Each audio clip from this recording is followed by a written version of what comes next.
What's up, everybody? Welcome back to the channel. I appreciate you guys stopping by. It is WrestleMania week.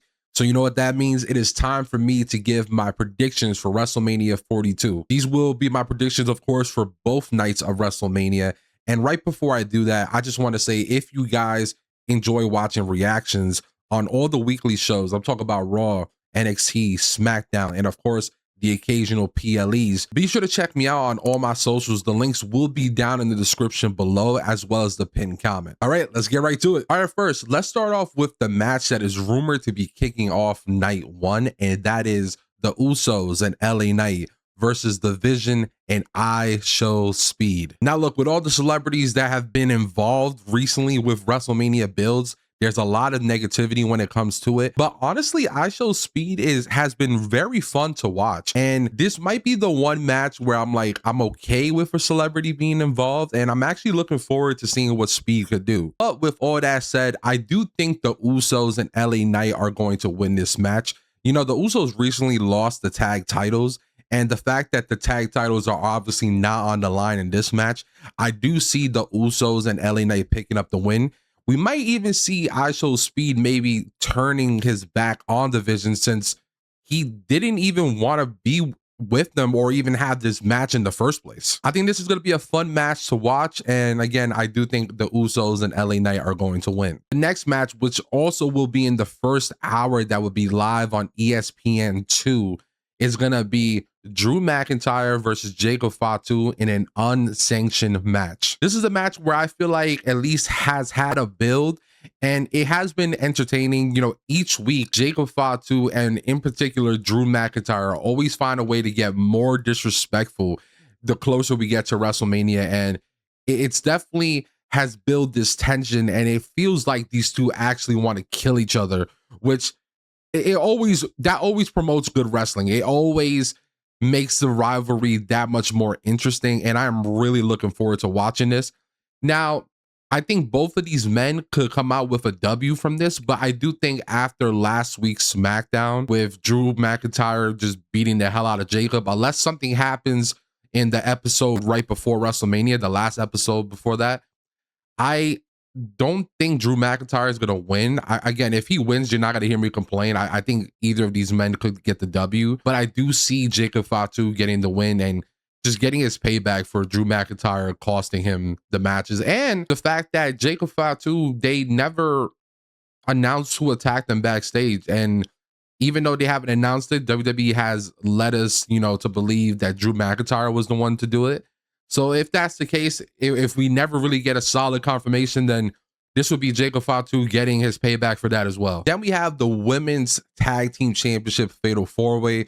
We're talking about Charlotte Flair and Alexa versus Bayley and Lyra versus, if Nikki Bella's cleared, the Bellas, and then of course the tag team champions, the Irresistible Forces, Nia Jax and Lash Legend. Now again, this match, it definitely relies on a game time decision, because as of right now, Nikki Bella is injured, and they are pretty much waiting to see if she can go the day of WrestleMania. There has been reports that if the Bellas cannot compete, that the Kabuki Warriors will take their place.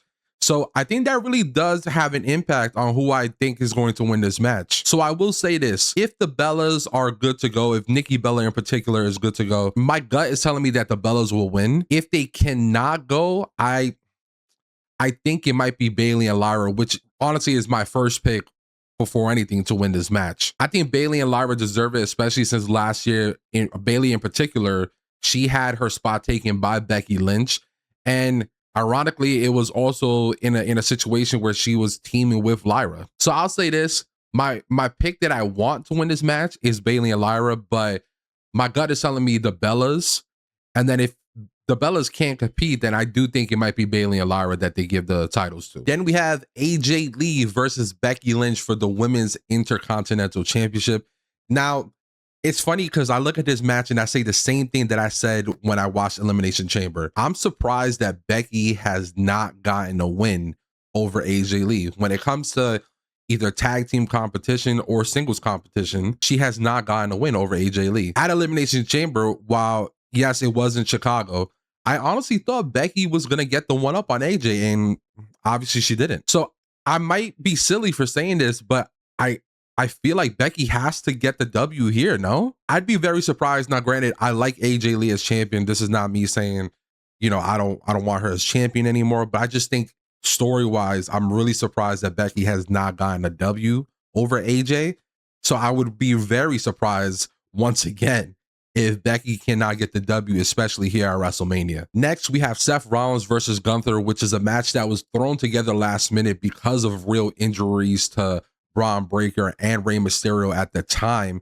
So this is a match that was out of nowhere, but I like the fact that they have started planting the seeds to future plans using this match. We saw Gunther talk to Paul Heyman pretty much saying that I'm doing this favor for you, but I'm expecting much more than a thank you, which a lot of people, including myself, are thinking this is a seed for Gunther versus Brock Lesnar in a possible retirement match, you know, maybe at SummerSlam in Minneapolis. And while Gunther is running around as a hitman for Paul Heyman against Seth, you know, Seth also acknowledged that even though he doesn't understand where Gunther came from, Gunther has made this personal, and Seth vows to deal with Gunther before continuing his feud with the Vision, and of course, trying to get back his World Heavyweight title that he never lost. Now, when it comes to this, the main thing that sticks out to me is that I see Braun Breaker returning during this match. Braun Breaker was also recently medically cleared, but I'm assuming WWE didn't want to rush their story for WrestleMania between him and Seth. But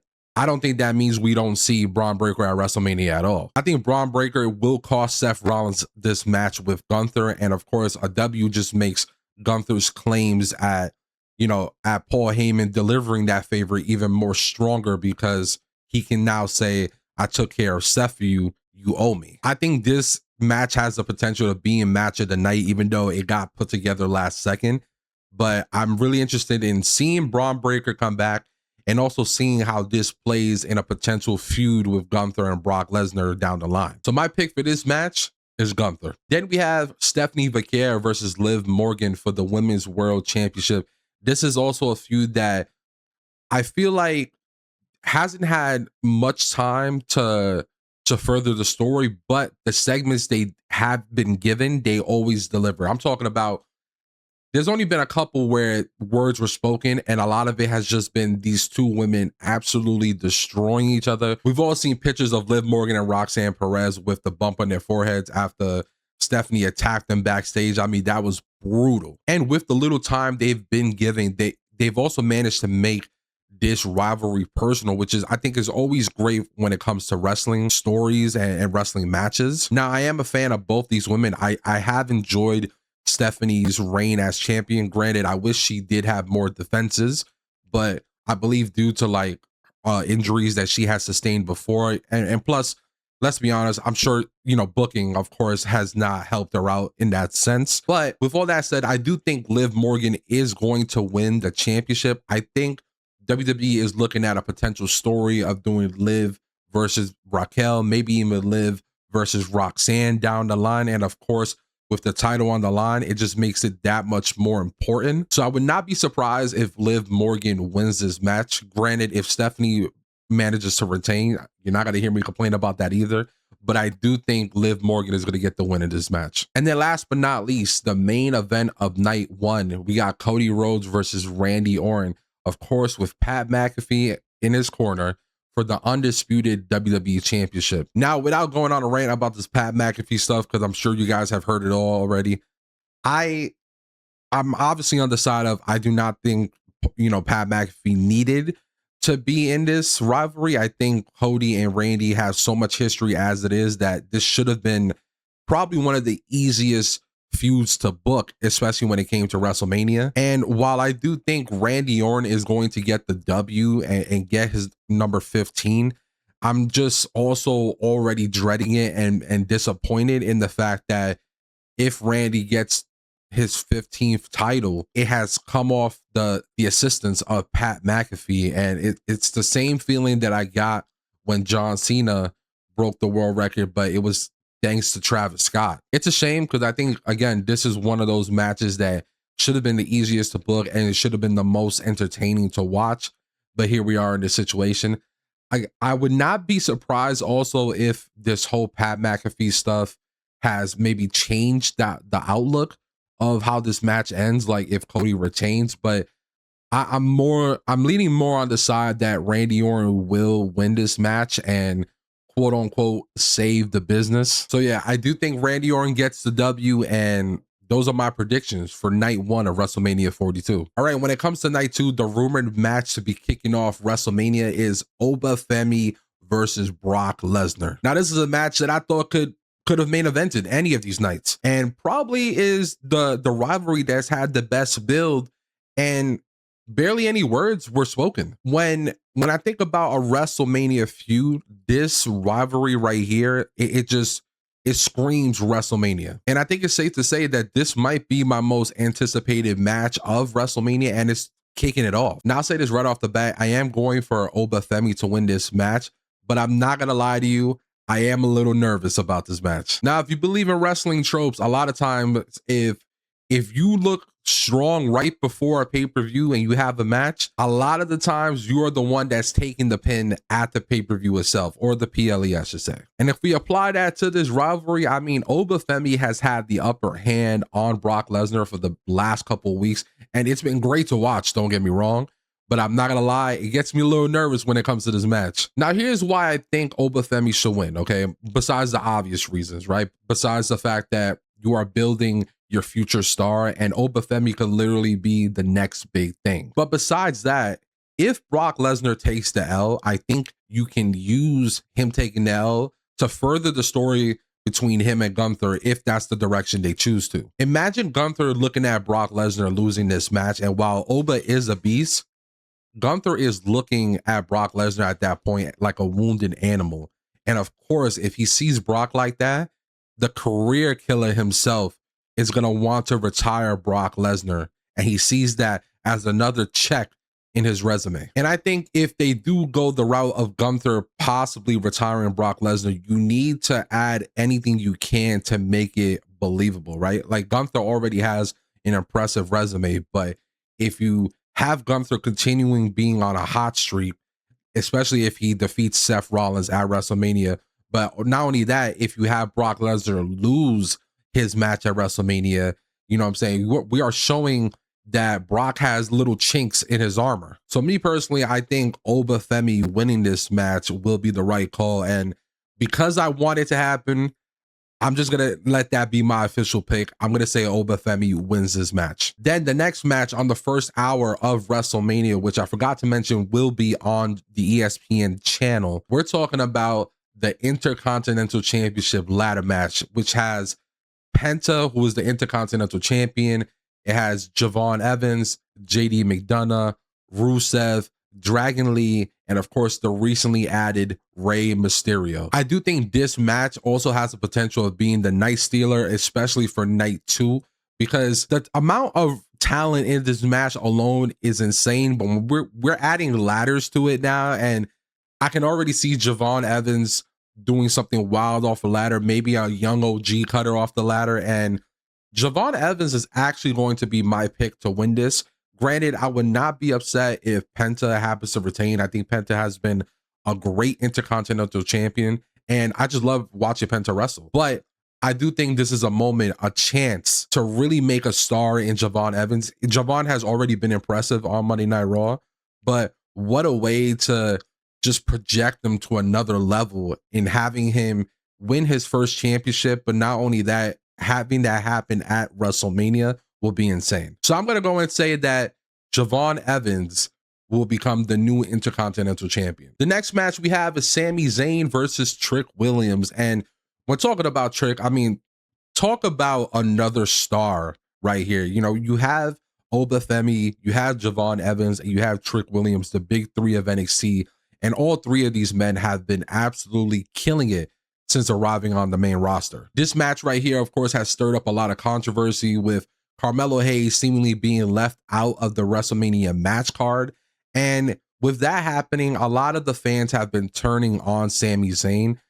And this is a very similar situation to what happened with Chad Gable at WrestleMania 40, where Chad was in a rivalry with Gunther, and Sami kind of swooped in, took Chad's match at WrestleMania, and of course he won the Intercontinental Championship at WrestleMania. And now it seems that the same thing is happening to Carmelo Hayes, with Sammy pretty much swooping in and winning the United States Championship, earning his spot at WrestleMania. And Sammy is now in this spot where he is playing this character that he thinks he has done nothing wrong, but we are starting to see him being desperate when it comes to his matches. And when I say that, we're talking about a guy who asked John Cena to continue the United States Championship, the Open Challenge. But then when Carmelo Hayes asked for his rematch, Sammy was very hesitant in giving him the rematch because, of course, Sammy just found a way to secure his spot at WrestleMania, and he does not want to lose that. Now, granted, Sammy did give Carmelo his rematch, but that wasn't until after Trick Williams had to tease him for it. And in both of his matches with Carmelo Hayes, we've seen Sammy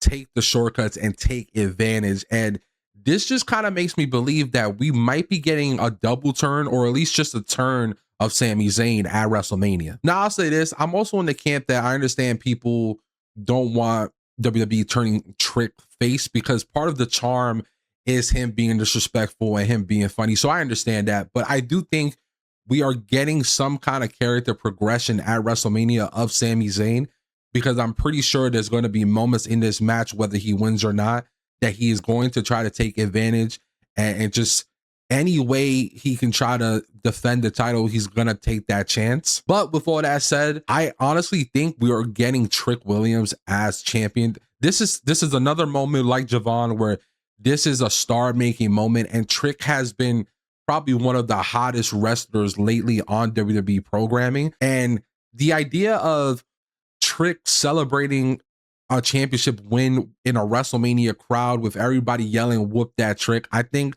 that idea looks too good for WWE to pass up on. So I do think Trick Williams is going to be a new United States champion. Then we have Dominic Mysterio facing the Demon Finn Balor. Now, I do wish that this feud had a better build-up, but this is also something that has been in the making for a long time. I mean, anything Judgment Day related and them breaking up has been teased I don't even know how many times at this point, but they finally pulled the trigger recently, and the Judgment Day turned on Finn Balor, and now Finn Balor has pretty much confirmed we are getting the Demon. And I mean, this might be my easiest pick. I think the Demon Finn Balor has to get the win here.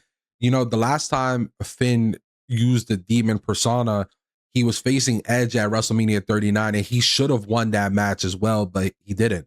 And I think overall, not even the Demon, but we're talking about Finn Balor. Finn Balor needs the W here. I kind of wish they would have saved the whole Demon thing as a surprise, instead of just saying flat out, hey, the Demon's coming back at WrestleMania. But I understand, WWE at this point is just trying to sell tickets. Either way, I would have liked to seen it as a surprise, but I'm just happy to be seeing the Demon at all. And I'm sure the entrance is going to be fire. But yeah, I think this is probably the easiest match to hopefully make my pick and hopefully be right with my prediction. But yeah, Finn Balor, the Demon Finn Balor, needs this W. Second to last match, we have Jade Cargill versus Rhea Ripley for the Women's Championship. And look, this is also a match where I feel like it can go different ways, especially the big factor for me is whether or not Bianca Belair is close to recovery, right? I think it's been teased for a while, or I should say heavily rumored and speculated, that Bianca would most likely be Jade's next big feud. But of course, we don't know how Bianca is doing with her recovery. I will say this. If Bianca is close to recovery, I do think Jade retains here. And, they might end up wanting to do a Jade versus Bianca feud, maybe even heading into SummerSlam.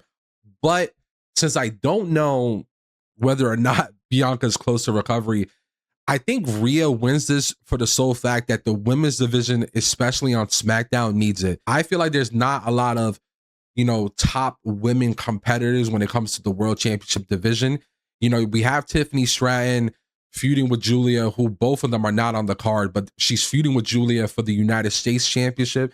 And then, of course, we have Charlotte Flair and Alexa Bliss in the tag division. So they're not even in the world title division right now as we speak. So I do think Rhea needs this. Especially after moving to SmackDown, I think this was a way to move Rhea to SmackDown without doing one of those random jumps across brands. Since she won the Elimination Chamber and Jade is the opponent that she has to be facing at WrestleMania. I think this was their way of kind of moving Rhea over without making a whole, a random jump to it. And with that being said, I do think Rhea as the face of the women's division on SmackDown would hopefully help that division. We might be able to see Rhea versus Tiffy at some point. If Bianca ever comes back, and hopefully she does, we could see Rhea versus Bianca if they don't want to do Bianca versus Jade immediately. I think there's not a lot of choices again, unless they start calling up women from NXT. For the sake of just this video, I'm gonna pick Rhea Ripley becoming the new champion. I do think we might see, like, across the board, we might see just a reset of champions, which might be a little spoiler for my next pick, but I can see them doing that. And I think Rhea is going to be one of those people that will become the new women's champion. Last but not least, we have the main event of night 2. I'm talking about CM Punk versus Roman Reigns for the World Heavyweight Championship.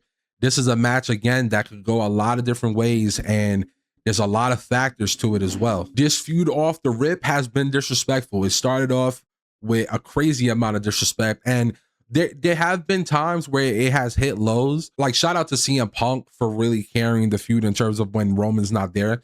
But Roman also has been very entertaining when he does show up, especially with the Usos being involved as well, because again, it is a family matter when you start disrespecting, loved ones that have passed on. I think the biggest thing here is seeing and thinking about how the Usos will interfere in this match.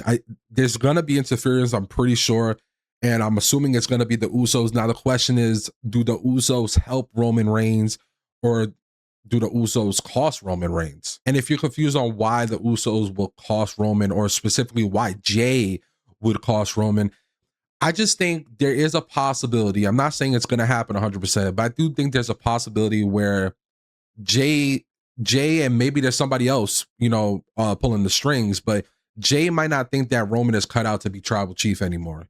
And I say that in reference to, Punk disrespected the family, right? He disrespected Roman's father. And the first time Roman seen Punk after that, he decided just to call Punk Phil once again and just say he's old. Now, I'm sure I'm not the only one. I was expecting Roman to just get right to business and start throwing hands, but he didn't. And then in another segment, there was the moment where the Usos confronted Punk and Roman came out.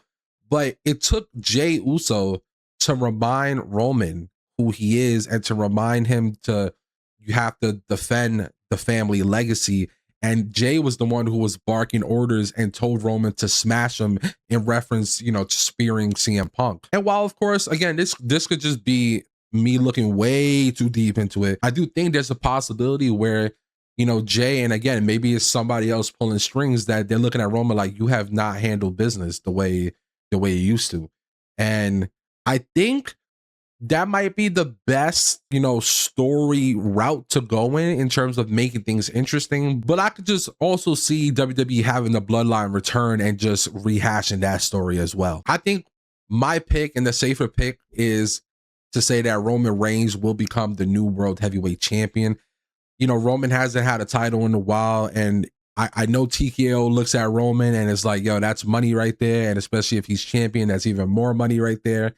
I just hope if Roman wins, I just hope we see Roman, around a little more, because I've never been a fan of part-time champions. I understand, everybody got things to do, especially family to take care of. I'm not telling them you can't take care of your family. I'm just saying, if you're gonna be champion, I at least as a fan, I would like to see you around more. So if Roman wins, I'm not upset. I just hope he's around more.